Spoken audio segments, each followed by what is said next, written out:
धीरज जी, आपका today Bihar news में स्वागत है। बहुत बहुत धन्यवाद। सर, चुनाव जीतना हारना सिक्का का दो पहलू है। आप चैनपुर विधानसभा से आप चुनाव लड़े, लेकिन एकाएक आप नजर नहीं आ रहे जिसमें पब्लिक आपको खोज रही है, आपके मतदाता खोज रहा है। सबसे पहले मैं आपके चैनल के माध्यम से चैनपुर विधानसभा वासी को नमस्कार प्रणाम, और पूरे बिहार वासी को जो है, प्रदेशवासियों को जो है, आज बाबा साहब डॉक्टर भीमराव अम्बेडकर साहब का परिनिर्वाण दिवस है।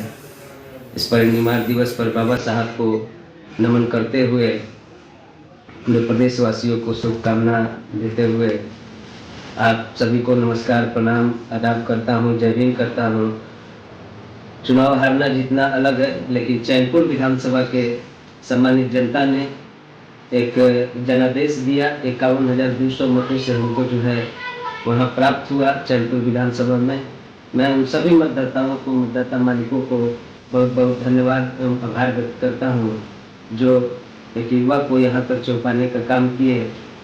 और मैं चैनपुर विधानसभा के सभी किसान भाई, मतदाता भाई से अपील करता हूँ कि हम उनके साथ हैं, दिल से लगे हुए हैं। उनको कभी भी कहीं भी जरूरत होगी उनके साथ खड़े रहेंगे, उनके सुख में दुख में कदम से कदम मिलाकर चलने का काम करेंगे। और मैं क्षेत्र में चुनाव के 2 दिन बाद से ही क्षेत्र में हमने अपना उपस्थिति दर्ज कर दिया है। लोगों के बीच आना जाना, सुख दुख में आने जाने का काम करते हैं, और जहाँ पर जैसे मैसेज आता है, खबर मिलता है, वहाँ पहुँचने का काम करते हैं।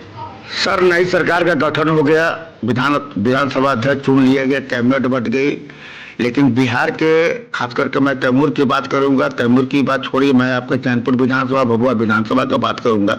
पूरे जिले के किसान जो है त्रस्त हैं।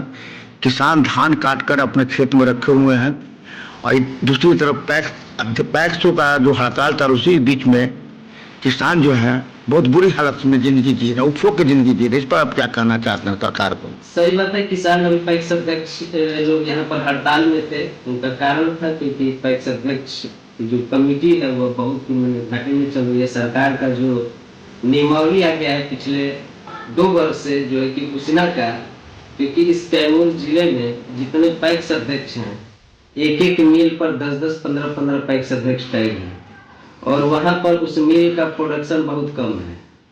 प्रोडक्शन माने जीरो के सामान्य है, एकदम समझ लीजिए। तो इससे बहुत क्षति हो रही है पैक्स अध्यक्ष को। धान, किसानों के धान लेकर के जो है वहाँ चावल कूट करके देने में, क्योंकि यहाँ पर कुटाई नहीं हो पा रहा है, तो बाहर से चावल आता है। बाहर से चावल ला करके फिर यहाँ गिराने का काम किया जाता है। इस तरीके का पूरे कैमूर जिला में देखने को मिलेगा आपको। पैक्सों का आरोप है कि 2012 से सरकार सांत्वना देकर हमें रखी हुई है, उसी पुरानी कमीशन, उसी पुरानी पुलदारी रेट पर। क्या सरकार को इस पर ध्यान करने की जरूरत है? बिल्कुल देना चाहिए। कहीं कहीं इसी जिले में किसी को 100% अरवा गिराने का दिया जाता है, और किसी को 100% उसीना गिराने के लिए दिया जाता है। अरवा तो चावल उपलब्ध हो जाता है, अरवा मिल यहाँ पर है, आसानी से उपलब्ध हो जाता है, लेकिन उसना मिल का क्षमता न होने के कारण बाहर से चावल को मंगाना पड़ता है, जिससे जो है काफ़ी खर्चा मैंने बैठ जाता है। तो सरकार का ये पॉलिसी बहुत ही गलत है, क्योंकि इस क्षेत्र में, शाहाबाद क्षेत्र में, अगर चावल का कोई उपभोग करता है तो अरवा का करता है, न कि उसना का करता है। तो अगर इस तरीके का किया जाए कि इस क्षेत्र में जिसका उपभोग हो रहा है, अरवा चावल का उपभोग हो रहा है, तो यहाँ के पैक्स अध्यक्ष के माध्यम से जो है अरवा चावल का ही डिमांड करना चाहिए, न कि कहीं पर किसी को दे दिए 100% अरवा का और सबको 100% उसना करने का। तो इससे बहुत कठिनाई।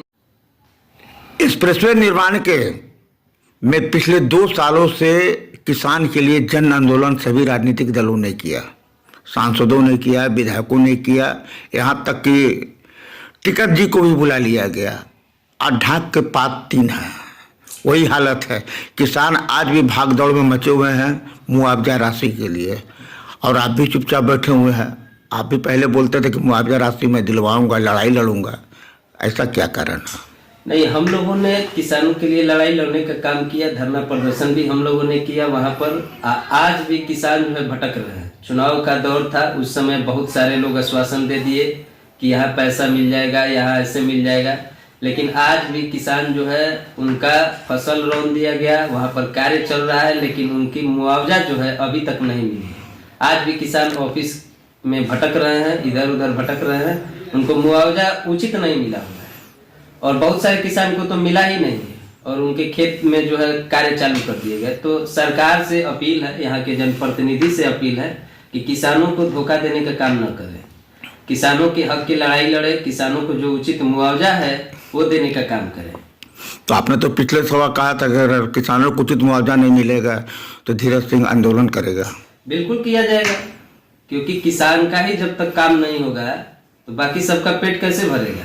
किसानी एक है कि अन्न उत्पादन करते हैं और लोगों का पेट भरने का काम करते हैं।